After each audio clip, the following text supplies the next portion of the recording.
So last week, you and I were talking about the presidential candidates and their stance on crypto. Oh, yeah. Trump is a little more pro-crypto than Joe Biden, but Joe Biden and the Democrats have been softening up a little bit and kind of opening up to the idea. Well, they voted on some stuff last week. They voted on it. It passed in the House and in the Senate with a pretty good chunk. I think they were hoping for 20 to 30 Democrats to vote yes, and they got over 70. So it ended up being something that both Republicans and Democrats really, as far as the way things go now, you don't see too much bipartisan support for a bill. But this actually had it. Congress was actually on board with this crypto that limited the SEC's ability to regulate the crypto industry, kind of kept them out of it. Well, past the House, past the Senate, got to the president's desk for him to sign it, and officially he has signed off. Or not signed off. This is his official veto. He came on and said he's not going to do it. He's going to work with Congress to ensure blah, blah, blah, blah, blah. But basically, he wants the government to stay in charge of your crypto. He doesn't want private wallets. He doesn't want you holding your keys. He doesn't want, decentralized exchanges. There's a lot of things that he wants the SEC to have control over. And even though last week we were under the belief that maybe he was softening up to get ready for the election, it turns out it doesn't appear that he is. It makes me think of that scene from is it The Big Short? No, fuck. Edit What this scene? part out. What happens? The true story where he's this stock guy and they're like, the SEC's coming for him or whatever. And he's like, you got to go. And he's like, I'm not going to do it. I'm not leaving. I'm not leaving. Wolf of Wall Street. Wolf of Wall Street. I'm not freaking leaving. Yeah. It reminds me of that scene, but in a bad way with Biden. Yeah, where he's just I'm going to comply. Not going to do it. Right.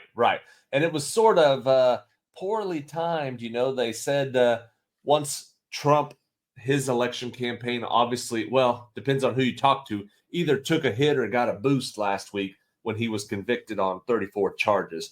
And they think that the Democrats saw that as a loss for Trump.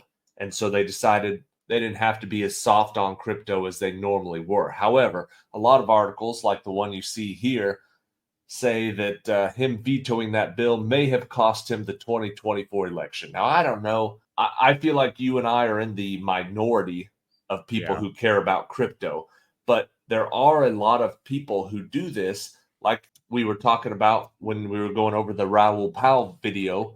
He was saying how many unique wallets are coming online. There's a lot more people that are starting to realize how broken the financial system is and how we need a second option.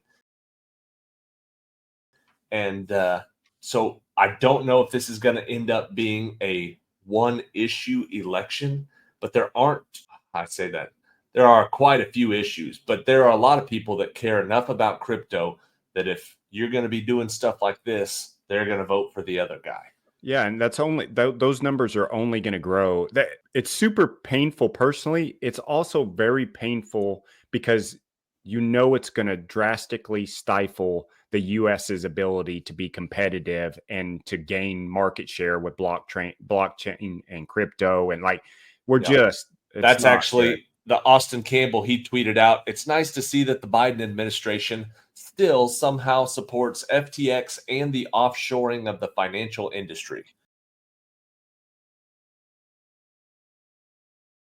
Boom. Because that's what he's saying is like, look, by over-regulating it, by regulating it to death, by having the SEC in charge of every aspect of this is not an ice cream shop that needs permission to open in the middle of the city in America. This is a global industry. And if America doesn't allow it, they'll just go everywhere else. Americans will still use it. Yeah. America, the government, just won't have any say in it whatsoever. They'll just VPN it. They'll do the offshore stuff. When you do that, when you don't allow it to be in here and transparent, you're forcing people to go offshore to places like FTX that obviously caused the the crash from a few years ago. I don't want to go down the politics aisle. It's just unbelievable. When I think they possibly couldn't do something more surprising, they go and do something like this.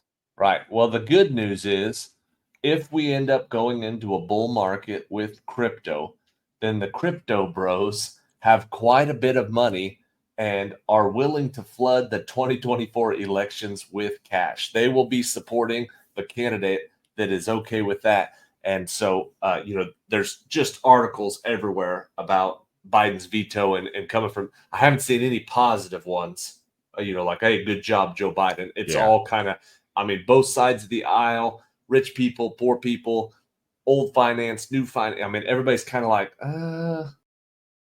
yeah. And you got all, I don't know how big the voter base is for libertarians, but right. A lot of them are pro crypto. Yep. Yeah. Twitter's been blowing up and people are not happy. So to completely reverse what we talked about last week about how Joe Biden was softening up and now both candidates were possibly pro crypto candidates, it's looking again like whoever you decide to vote for, whatever your political affiliations are, it looks like Donald Trump's going to be the one if you're looking for a pro crypto president. So you're saying if Biden happens to get reelected, we need to burn all our YouTube videos as quickly as possible. Like we don't know nothing about crypto. We won't have to. He'll send the FBI to your door, kick it in, and freeze your bank accounts, and you'll be in jail with the January 6ers. I got news for him. I don't keep my crypto here at the house because it's online. That's the whole point. I got news for him. I don't have a door. Unsettling news, but I'm glad you're But interesting because last week we were like, hey, maybe the tide is turning. It's not. He still wants the government to be in charge of everything unless him and his family can get their cut. And TX was still around. Maybe they would have a way to figure out some way to make this work because I feel like he probably had some kickbacks coming or something along that. His family gets kickbacks from everything. So they must not have been able to find a way to wring this for any juice. So he just vetoed it. I don't know. Can you get in trouble on YouTube for this? Is all an opinion. This is not fact. This is just Ryan. Well, I won't even bring Ryan into it. This is my opinion. Do not take anything I say as fact or financial advice or political advice. We're going to end the episode here.